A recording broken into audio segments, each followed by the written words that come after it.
نن ڈرامہ اب اپنے آخری مراحل پر ہے۔ ایک طرف تو جہانگیر نے گوہر کو طلاق دے کر اس کو رابی کی زندگی سے نکال کر باہر پھینک دیا ہے، لیکن گوہر ایسے تو خاموش رہنے والی نہیں۔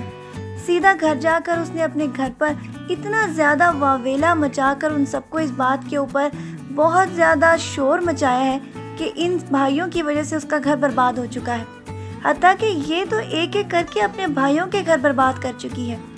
اور اب وہ شور مچا کر یہ واویلا مچا رہی ہے کہ یہ سب کچھ ثاقب کا ہی کیا دھرا ہے۔ اگر اس دن ثاقب اس کے گھر نہ آتا تو جہانگیر اس کو طلاق نہ دیتا۔ اسی وجہ سے اب وہ یہ فیصلہ کر چکی ہے کہ وہ کسی کو بھی آباد نہیں رہنے دے گی،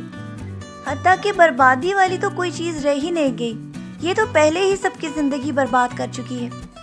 ثاقب کی طلاق اور اس کے ساتھ ساتھ وہ فروا اور حسن کی زندگی میں بھی طوفان مچا چکی ہے۔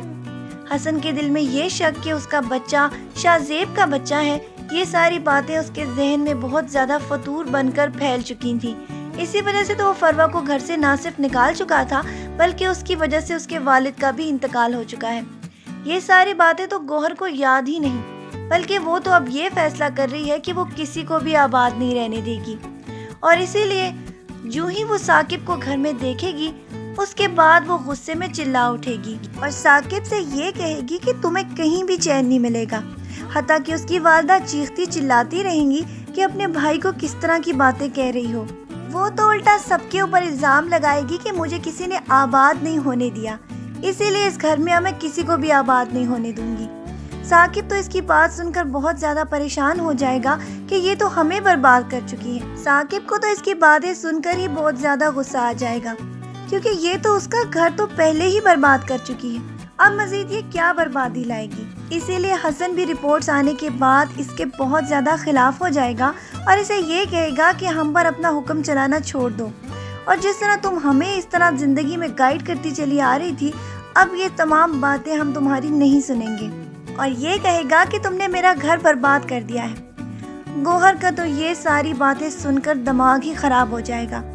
کیونکہ وہ تو ہر ایک کے اوپر حکم چلانا جانتی تھی۔ اب جب سب اس کو اسی طرح کی باتیں کریں گے تو اس کے بعد وہ یہ فیصلہ کرے گی کہ جو کچھ ہوا ہو گیا، اب وہ رابی کو زندہ نہیں چھوڑے گی، اسی لیے رابی کو مارنے کی خاطر وہ گھر پر جا رہی ہوگی کہ آگے جاتے ہی اس کا بہت برا ایکسیڈنٹ ہو جائے گا۔ اس کے بعد تو اس کو خدا کی طرف سے بہت بری سزا ملنے والی ہے، جبکہ افشاں کو بھی اب اس بات کا سب نے احساس دلا دیا ہے کہ ثاقب اس کے سامنے سچ بول کر یہ ثابت کر چکا ہے کہ اس کو افشاں نے ہی بہت بہادر کر دیا ہے۔ اسی کی وجہ سے تو وہ جہانگیر کے سامنے بھی سچ بول سکا، اسی لیے اب وہ بھی یہ فیصلہ کر لے گی کہ وہ ثاقب سے شادی کر کے اس کی زندگی میں وہ خوشیاں لائے گی جو کہ ثاقب کی زندگی میں گوہر نے نکال دی تھی۔ دوسری طرف آپ یہ بھی دیکھیں گے کہ اب جہانگیر نے یہ فیصلہ کر لیا ہے کہ وہ رابی کو زندگی میں بہت سکھ دینے والا ہے۔ ساروں کی زندگی تو ایک ایک کر کے آباد ہو ہی جائے گی، جو کچھ بھی گوہر نے سب کے لیے کیا اب وہ اس کے ساتھ ہو چکا ہے۔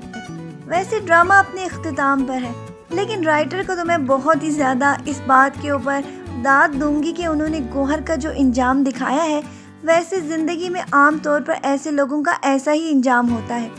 کیونکہ گوہر تو اپنی چالاکیوں میں ہر ایک کو مات دے چکی تھی، لیکن قسمت کے آگے کس کو مات دی جا سکتی ہے، اور خدا نے یہی تو کہا ہے کہ جب کوئی کسی کے خلاف سازش کرتا ہے اور پلاننگ کرتا ہے تو اس کے خلاف خدا پلاننگ کرتا ہے، اور بیسٹ پلانر تو ہمیشہ خدا ہی ہوتا ہے۔ آپ کی اس کے بارے میں کیا رائے ہے؟ اپنی رائے سے ہمیں ضرور آگاہ کیجیے گا۔ گوہر کا انجام آخر آپ کے خیال میں کیا ہونا چاہیے؟ اپنا ڈھیر سارا خیال رکھیے گا، بہت ساری دعاؤں کے ساتھ۔ اللہ حافظ۔